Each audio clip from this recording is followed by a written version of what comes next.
We're just a few weeks away from pitchers and catchers reporting for spring training. So are the Angels done adding to this team, or is there one more signing that would make this Angels team a whole lot better? And if so, who would that player be?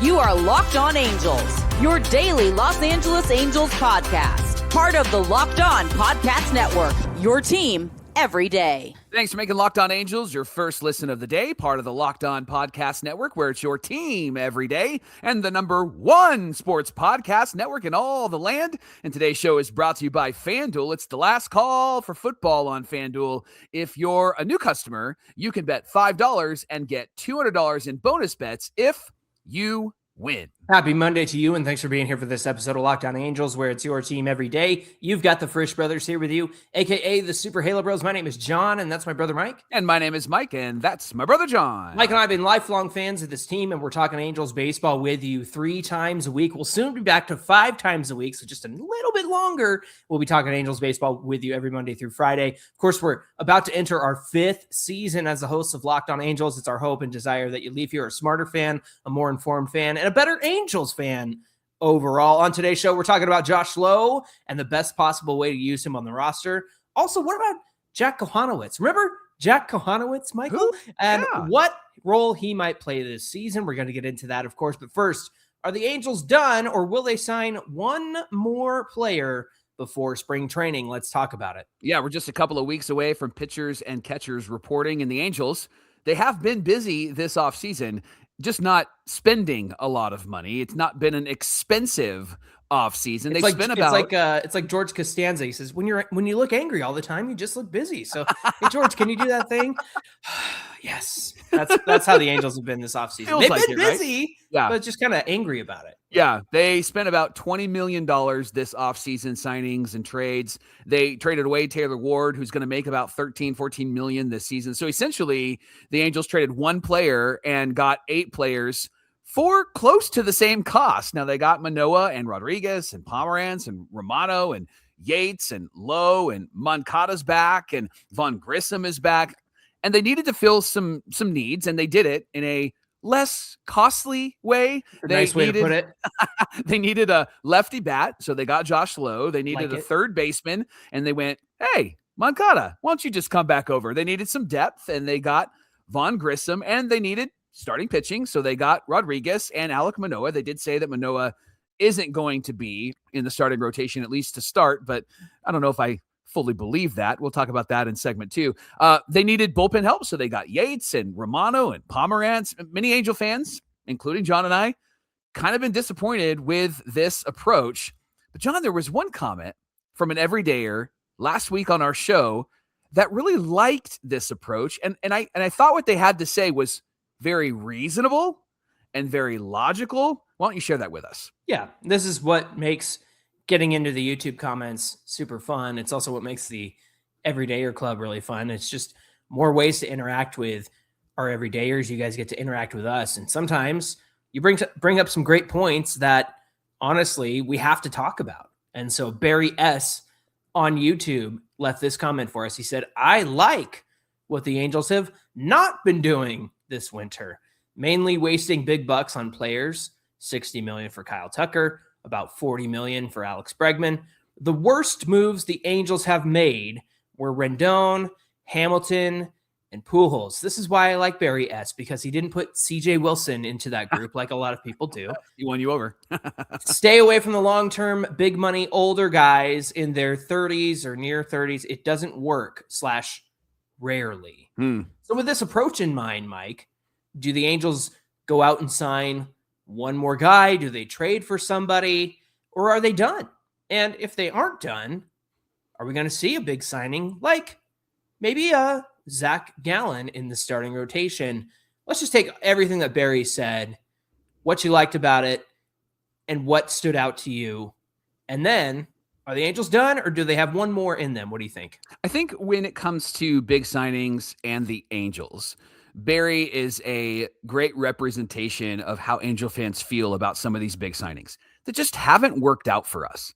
they haven't been good. Now, that's not always the case, because you could go to the early 2000s under Artie Moreno's regime, and they have worked out. Bartolo Colon, Vlad Guerrero Jr., just to name two. They traded for Mark Teixeira, right? Those were some of the names that they brought in. Zach Greinke was brought in. So some of these big moves and big trades have worked out for us. The reason why they haven't worked out for us lately is because Artie continued in the same pattern he had in the early 2000s before he got to the 2010s. And that pattern was, hey, I have a really good roster of young players who have been developed and are consistently really good for us. And what they need is a few additives. What they need is somebody that can be a big bat. So Vlad Guerrero comes in. What I need is a great starting pitcher. So Bartolo Colon comes in. Kelvin Escobar comes in. What I need is those types of players, and I'm going to make that happen for my team. That's why those contracts worked, because you already had a core of great players. The reason why they haven't worked for the Angels in the 2010s is because you lost your core and those guys struggled to stay healthy. Now, I don't think that outside of Rendon, we would be, and maybe even Hamilton, we would be too upset about long-term deals with a lot of money with older guys. Mm-hmm. If we surrounded Albert Pujols with a great core of great players, we probably wouldn't be looking at his 9.5 years with the Angels as meh, because it wasn't as great as it could have been. He did get older. We knew that he was going to regress a bit. We knew that he was not going to be who he was with the Cardinals, but the Angels just didn't have a roster that was able to perform. They had a lot of quad A guys. They had a lot of guys that weren't going to match the level of Albert Pujols. Yes, you had Ohtani, and yes, you had Trout, but Ohtani hadn't really become Ohtani until about Pujols's last couple of years. And really, he kind of left when Ohtani was really starting to hit. And then Mike Trout wasn't really on the field in the last few years of Ohtani's contract as well. So I get why Angel fans are a bit frustrated. I get why Angel fans don't like these long-term deals with these older players. But let's just not forget that the reason why it worked was because there was a strategy to surround the current roster with really good players, which is why it's a bit frustrating this offseason that they haven't done that for the Zach Netos, Logan O'Hoppes, Nolan Schanuels, Joe Adels. That's what's frustrating about this offseason. I get that there's TV money issues. I get that Artie always has money issues, but they're doing what they used to do in the 2010s, but in reverse. They now have a good core. They're just not adding to it. Back in the 2010s, they didn't have a good core and they kept trying to add to it, and there was not a core there to add to. So they've just taken the strategy and flipped it, and they're not fulfilling the full strategy of making this team well. So I get why Barry feels the way that they feel. I get why Angel fans can be frustrated with this team. I get all of that perspective. The reality is that they just are always looking busy, but not necessarily investing and making this team dramatically better. I'm going to point this out before you get called out for it. And it's the second half of the 2010s specifically that you're talking about, because the early core, or the early half of the 2010s, you did have a young core, and it was guys that you developed, right? And then about maybe after that playoff year, and then 2015, you started to see some of those pieces go away. And so things did change for the Angels in the latter half of the 2010s. And you're right, they didn't have the young developed guys that they had from the 2000s till about 2015 or so. And that really changed things. You had your stars, and the stars needed a supporting cast. And that's all that you and I talked about maybe in the first 2 years of doing Locked On Angels is we have the stars, but no supporting cast. Now there's a supporting cast, but there's not a lead role. And Mike Trout, unfortunately, can't be that lead role because he's too hurt all the time, and he just hasn't been able to stay on the field. And he certainly did last year, but he also wasn't who he has been in the past at the plate either. Now, the thing is, and this is a strategy that I like that worked out for the Texas Rangers, right? You go and get Marcus Semien and Corey Seager, and you still lose a ton of games that season. But then you're right back in it with a couple of more pieces from the offseason because you built your way to that World Series team because you had a young core and a couple of stars in 2022, and then that didn't work out so well. So you reload and restock, and there you are winning the World Series. And so for me, I like when they build over time. And that's the thing that I wish that they had begun doing a while back is, yeah, it wouldn't have been maybe the greatest season. And I see a lot of people say like, well, we're not one Zac Gallen away from being a playoff team. True. But next year you have Zac Gallen and Kikuchi and a year of Rodriguez and Detmer's back in the rotation, right? Like, and Soriano. And so then you go out and go, okay, well then now what do we need? Let's add one more star. And I think that that's what's been missing from the Angels is just like, get those building blocks in place where, yeah, you add a little payroll and you add like one star at a time. And maybe it takes a couple of years, but the truth is you're adding at the bottom of the system too, by bringing up draft picks really early in their career to the major leagues. And so I feel like if you attacked it from both sides, that something could be done there, but that's just not what the Angels are doing. And I know that we'll probably get this comment in, and we're aware of it. There are a lot of signs and indications that Artie Moreno might be selling the team just because of behavior, just because of the way things are in baseball land, the circumstances, the CBA, a potential lockout. There's all of that. But the Angels never do the obvious thing. No. And though it's obvious to all of us that these are things that a person who was thinking about selling is going to do, I just can't sit here and tell you, honestly, that I believe it's going to happen. I would like it to. I would love it to. But I just can't sit here and confidently tell you it's going to happen, right? Right. And that's the thing with Artie Moreno. He said he was going to sell, and then he pulled the reins back. So until he decides to do it, we can't even talk about that, really. I mean, we can talk about it, but it feels like a fruitless conversation if we do talk about it. I do appreciate what Barry had to say about this approach and not spending a lot of money. And it does bring up that question, are the Angels done? Because it feels like they're trickling into this next season with what they've done this offseason by not spending a lot of money, but they did add to the roster. They need everybody to hit in order for this roster to be, I guess, somewhat good. I wouldn't even say really good. It does feel like they're done. It does feel like they're not doing anything else. I did see a report that Zac Gallen has been tied to the Angels, but how many of the players are always tied to the Angels? And with the Angels, until it happens, I'm not going to believe it. I want to see it. So I got to sit back, cross my arms, and say, okay, this is where we're at right now. And then if they do make a move, and maybe they do make a move this week, that would be great. I just don't see them making the big giant move like a Zac Gallen, unless, because he hasn't signed yet, they get some sort of deal, short-term deal with maybe a high average annual value, and that's how they bring him in so they can fit him into what this roster is doing. Or they give him a long-term deal, but then they give him like an opt-out after the first or the second year, which I could see him wanting to opt out of. But I think they're done, John. I don't think that there's anything more that the Angels will do that would be considered significant. We'll probably see some little roster moves, but I don't think that there's anything more because it feels like they didn't want to spend any more money than what they traded away in Taylor Ward. Thanks for making Locked On Angels your first listen of the day. Coming up, hey, there's some really encouraging news about Jack Kochanowicz, and we're actually kind of excited about it, and we'll tell you what that is coming right up.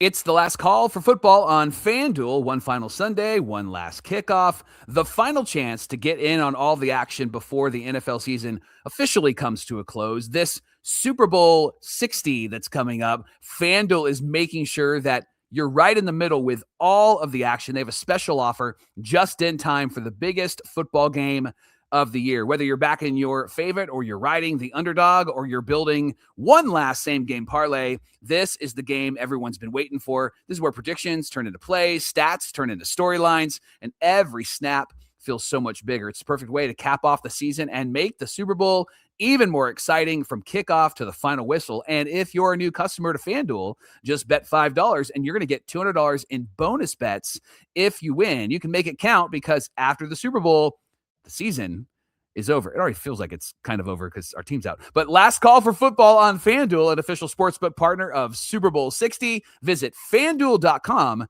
to get started.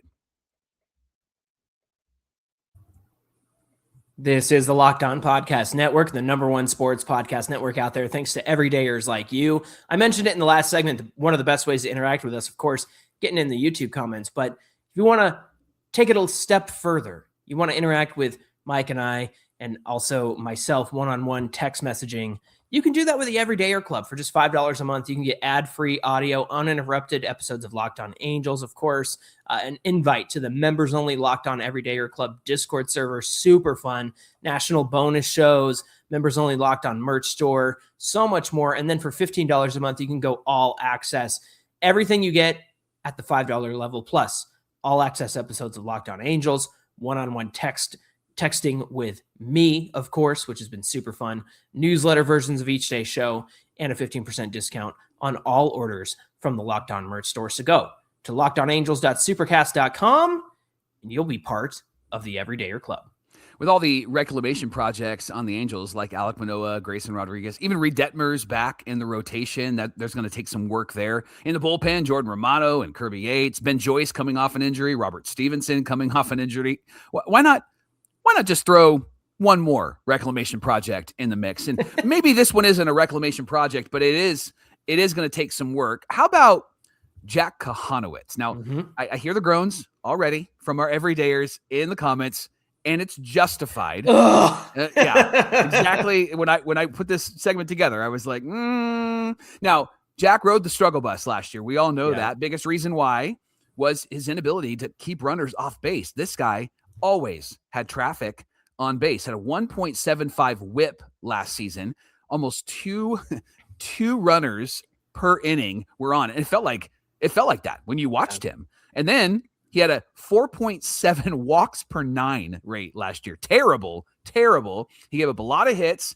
This is a great stat. Teams had a 325 BABIP against him, so batting average for balls in play. When they hit it, they had a high average. When they made contact, they found a hole or they hit a gap. Now, to add to that, Kochanowicz's greatest ability was to get ground ball outs. Him and Soriano were the kings at that, but they were the kings. He lost his crown. I mean, his ground ball rate was 8% lower than it was the season previous. And the Angels, they sent him down. They didn't really give him much time to work on anything because they immediately brought him back up after just one start. Johnny only had a total of 4 starts in AAA last season, and the Angels kind of just used him kind of as a rubber band. Like, hey, we'll bring him up, we'll send him down, we'll bring him up, let's throw him out there, let's see what happens. There's been a lot of talk about his pitching repertoire, and he needs to add this and do that. He doesn't strike out anybody. So Jack Kochanowicz is a reclamation project, needs a lot of work, but we bring him up for a very good reason. John, why don't you share that very good reason? Yeah, there was a tweet that was floating around about a week ago, Mike, from Baseball Performance Center. And they were working with Jack Kochanowicz. And they tweeted that Jack K has been working there this offseason to improve. And the details they posted caught our attention. Mm-hmm. Now, lean in, everydayers, because this is important. First, they shared that Jack was regularly hitting 97 to 99 on the fastball. In his last bullpen before he goes to Arizona, they also changed some delivery and part of his arsenal as well. Here's what they tweeted. Jack has been working on a 1, more upright posture, no leaning, straight back to start. Listen to this. Number 2, a higher slot where he is releasing the ball. Number 3, loading over the midfoot versus the toes, meaning more force and strength to throw and have better balance. And finally, rotating and finishing through the catcher versus yanking the ball across. So more of his arm finishing straight ahead instead of over his body. They tweeted that these adjustments have allowed Jack to do the following. The high slot gives him more arsenal options. Instead of relying on one pitch, it allows his secondary pitches to be more effective. It allows his four seam to play up instead of being straight and hittable, which has been a big part of his four seams problem. Mm-hmm. It gives his sinker a better angle. And lastly, Jack is using his sweeper more, and it looks easier to throw. The reports are that Kochanowicz is getting -3 inches of vertical break and -13 horizontal movement, -13 inches of horizontal movement, and hitting 83 to 85 miles per hour. yes to all of this. Right? And you and I were talking about this before we decided to make it a segment on the show. And Mike, the part is just 3 little words. Versus yanking across, meaning go back and find some pitching footage of Jack Kochanowicz. And you know that his walk rate was high because of those 3 words, versus yanking across his body. That's exactly what he was doing wrong last year. Yeah. Everything was falling out of the zone. Nothing was working. He was putting guys on, and you can see it. So I'm telling you, go find some footage of Jack Kochanowicz last year and tell me if the words yanking across with his arm don't define what he's doing on the mound. Because when I read that, I was like, that's exactly what he was doing last year. And what I love about this, John, is they talk about how his four seam will play instead of being straight and hittable, meaning that it does have the ability to move. And when he's using his upright posture and not yanking his arm across his body, he's not just going to have to rely on the sinker. Because remember last year, whenever he would get in trouble, that was the pitch he would throw. Yeah. And you knew it was coming. It's why he had a 325 BABIP. It's why the teams hit him so hard. They knew exactly what he was throwing because his sweeper wasn't hitting, his fastball wasn't hitting. And so what did he need to do? Well, I'm going to throw my sinker because I can throw it hard, and hopefully they hit it on the bottom of the bat and bang it into the ground. But they knew it was coming. They knew that that's what he was throwing, and he just looked lost on the mound. And you could tell from the very beginning of his start if this was going to be good or not, because those first 2 innings were brutal to watch. And everything that this Baseball Performance Center tweeted out that he's working on is exactly what he needs to be working on, because he was doing everything wrong on the mound. A lot of us had talked about, like, is it between the eyes? Is it the mind that needs to be worked? Because that seems to be the case for a lot of previous draft picks for the Angels, like Reed Detmers and Patrick Sandoval. But John, I don't think for Jack Kochanowicz, it's between the head. I don't think it's in the mind. I think it really is just mechanics for him, because he has said multiple times, I know what I need to work on. I know how to fix this. Remember 2 years ago when he first came up, he said that he was not great, went back down, came back up, and was great. Now the win-loss record doesn't show that, but the ERA does, 3.99. The walks per 9, he was just 1.1, I think maybe 1.0, and he only walked 10 guys that first season. He was so good in the zone. And remember, he was getting like 77 pitches, and he was in 7th, 8th inning. We're like, we'll just keep him out there. Let him keep going. Last year, he could not do that at all. And so they've identified some things in Jack Kochanowicz that could be a game changer for him. John, I'm going to ask this question, and you can roll your eyes at me if you want, but you just haven't signed another starter. Yeah. At least as of this recording. And they said Perry said Alek Manoa isn't going to be in the starting rotation. He'll be kind of a long reliever. John, is Jack Kochanowicz the 5th option here? Is he the 5th starter? I think you're going to find that Jack Kochanowicz, Alek Manoa, maybe Caden Dana, maybe Sam Aldegari, they're all going to be competing for a 5th spot out of spring training. I think whoever emerges the best out of that group, obviously Alek Manoa has the most experience. Mike, if he's the Alek Manoa of old and he's demonstrating that in spring training, I mean, then I think he earns the 5th spot. Sure. A lot of our contention was this guy, had his ups and downs. He has control issues. He didn't pitch in the majors last year. This can't be the plan, right? Yeah. Well, it's 3 months later after we said that, and spring training starts pretty soon. So you have to have a plan. And so I'm sure that Alek Manoa is going to be part of that plan. But in my estimation, I think that you're going to see those 4 or 5 guys competing for that last spot. But to bring it back to Jack Kochanowicz, I think that when people ask about what's his out pitch, what's he going to do, you're really going to see him make use of that sweeper a whole lot more. And just to clarify, when I say -3 inches of vertical break, essentially that's your eyes are going, okay, like if you watch, I'll do this on screen. If you watch this pen drop into my other hand, I didn't catch it. you knew where it was going and how fast it was going, and you knew like where to expect it, right? When a baseball is thrown and it has negative inverted inches on it, right? That means that you expect it to fall here, but it actually ends up like right here, or it might end up more than what you thought.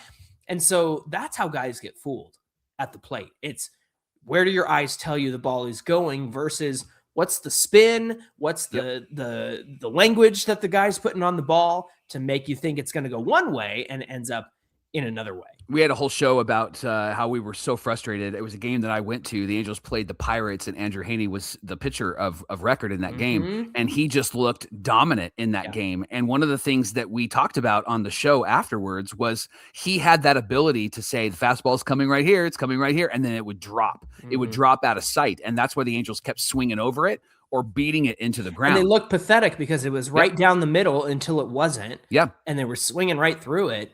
But it was all because of the movement. And I think he had the best movement in baseball at that point in time on his fastball. So again, Mike, I think coming out of spring training, we're going to have more answers to this, obviously, but going into it, I think you're going to see somewhat of a competition between Jack Kochanowicz, Manoa, Aldegari, Caden Dana, maybe even a George Claassen. I think that he would be the last choice just because he's not been in the majors yet, like those other guys. But it seems like the Angels will go in-house. Would I take a Gallen signing? Absolutely. I would take that 100%. So we'll see where the Angels end up, and I'm sure that Jack Kochanowicz is going to be back in play for a spot in the rotation this coming season.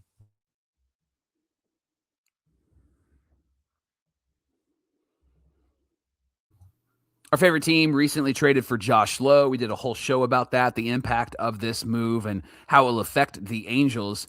Lowe can play all three outfield spots, but he's been in right field for most of his career, spent the most time there. Now, we've discussed keeping Joe Adell in right because that's his best position, and having Trout in left because there's a smaller amount of field to cover. And if you have Soler out there as well, then Soler is probably better in left field than any other position. And again, smaller amount of field to cover. That would mean that Lowe potentially ends up in center field. And John, I don't think it's a bad thing. And here's why. Because Lowe could be removed for a defensive substitution in the late innings, and that substitution can be Bryce Teodosio. But Lowe could also potentially work in a platoon with Teodosio. If Lowe is out, Teodosio could slot in, and it would not impact Joe Adell and Mike Trout. Now, you're thinking, why would a platoon work? I mean, it's Bryce Teodosio. He's great on defense, but his offense isn't great, hasn't really proven anything, and we need a left-handed bat. John, would you give the numbers as to why we're convinced that maybe a platoon of Teodosio and Josh Lowe in center field would work for this team in 2026? Well, don't put words in my mouth. I don't know about convinced. However, we would like to present this information. All right. There. Information. Here's why, Mike. And I think that this is an interesting point to make. Josh Lowe had a 727 OPS versus right-handed pitching, but just a 459 OPS versus left-handed pitching. The Rays still gave him 125 plate appearances versus lefties. Now, in his career, if you want a broader picture, a 772 OPS versus righties, and a 504 OPS versus lefties. So clearly, over his career, Josh Lowe is better against righties, which makes sense. Lefty-righty matchup, the opposites, the matchups are in his favor. Now, this is where it gets interesting. Last year, Bryce Teodosio had a 755 OPS versus left-handed pitching. That was only in 28 plate appearances. However, he had a 510 OPS versus righties. So, taking that little small, tiny, itty-bitty sample size of Teodosio versus lefties, there might be something there. And it would seem like a lefty-righty platoon would work if you wanted to get the best out of both players. But I think more specifically, if you wanted to give Teodosio the chance to hit, because we all know the defense is phenomenal. It's elite. He's going to win an award out there if he gets the proper amount of playing time. But Lowe hitting against righties is where he's best. Teodosio hitting against lefties so far in the majors seems to be where he's best. And then, of course, Teodosio's defense is a game changer. And this would also give the Angels a chance to not fully rely on Teodosio. Again, batting .203, I think it was last season, but also not fully rely on Lowe in center field out of necessity, considering you got a pretty good defensive guy in Teodosio. Now, I'm more of a Home Depot guy myself, but I think that Josh Lowe can, play a capable center field. Sorry, I had to get that one in there. But I think that this could be the start of a solution as opposed to this is what we're doing. We're going with this. We're going with that. Teodosio is off the bench. He's not going to start. I think that this is a more reasonable opportunity for both guys to go out there and perform to the best of their ability. Remember, we talked about knowing your role. This lineup has to know their role, and this is before they made a couple more acquisitions. Having said that, our goal in knowing your role, when we said each guy has a role to play, is to play to their strengths, to play to the best of their abilities. And we did not say, well, if Teodosio's bat just comes around. No, we're not doing that. We're not playing this if game. Go with the numbers. Go with what the stats tell you. And the stats tell you Teodosio can actually hit lefties pretty well. Again, small, teeny, tiny sample size, but it is an inkling of an idea that could lead to something great. Don't you think so? Absolutely. And I think that that's how the Angels will have success this season, whatever success might be. That's how they'll have success, because they are looking at the numbers and they're saying, yeah, he's better this way and he's better that way. He's better on the field and he's better as a DH. Or I think that they have to really think through that stuff. They can't just say, nope, that's it. That's why we've been really frustrated with how they've treated Mike Trout. They need to tell Mike Trout what he's doing instead of Mike Trout telling them what he thinks he should do. And I think that they need to get creative with Mike Trout leading off, probably his best spot in the lineup.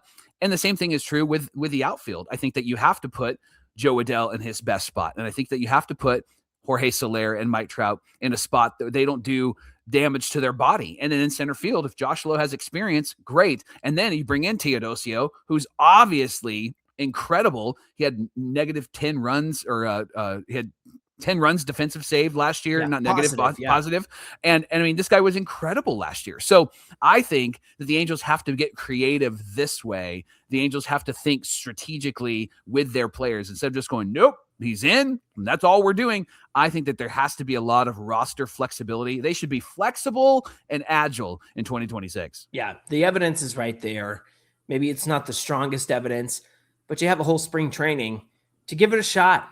Put Bryce Teodosio in there against lefties and see what he can do, because we know what Josh Lowe can do. And Josh Lowe certainly has the potential to be better. And that's something that you can say that is true. His ceiling is higher than where it was the last 2 years. But with Teodosio, you just don't know. He's an enigma wrapped in a enigma with his bat, right? But he's also wrapped in some gold glove defense.